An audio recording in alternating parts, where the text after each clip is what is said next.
आम्ही अहमदनगरहून आलोय, सोनेवाडी तालुका नगर। आम्ही गाडी पार्किंगसाठी आलेलो असताना या ठिकाणी एक मॉब जमला होता। त्यांचं काय झालं तर आम्हाला माहित नाही, आम्ही बाहेरचे। अचानक त्या मुलांनी दगडफेक केली, काचा फोडल्या गाडीच्या आणि वर्गातल्या बसमधल्या काही मुलांना त्याच्या काचा वगैरे लागल्या।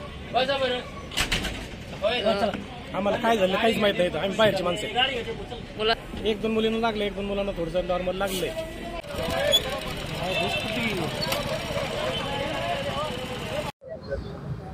नेमकं काय घडलेलं आहे, पोलिसांनी काय आता खबरदारी घेतली?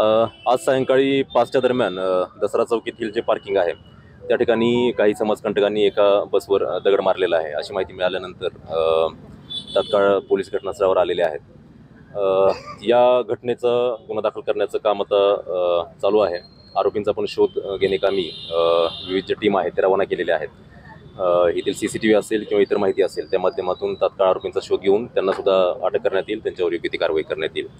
तसेच या घटनेच्या पार्श्वभूमीवर कोल्हापूरमधील शहरवासियांना माझं आव्हान आहे की कुठल्याही अफवेवर विश्वास ठेवू नये। कुठलीही माहिती आपल्यापर्यंत आल्यानंतर प्रशासनाशी संपर्क साधावा, त्याची खरी खोटी शहानिशा करावी आणि कुठलीही अफवा पसरवू नये। एकूण किती गाड्या आहेत, काय नेमकं नुकसान झालेलं आहे, प्राथमिक दृष्टी काय दिसलं? प्राथमिक आपल्याला जी महामंडळाची बस आहे पाठीमागची काच फुटलेली दिसलेली आहे। आता ते किती नुकसान झालेलं आहे याचं माहिती इतर तपासामध्ये आणि आपण ज्यावेळेस फिर्याद वगैरे दाखल करू त्यावेळेस सविस्तर आपल्याला घेता येईल।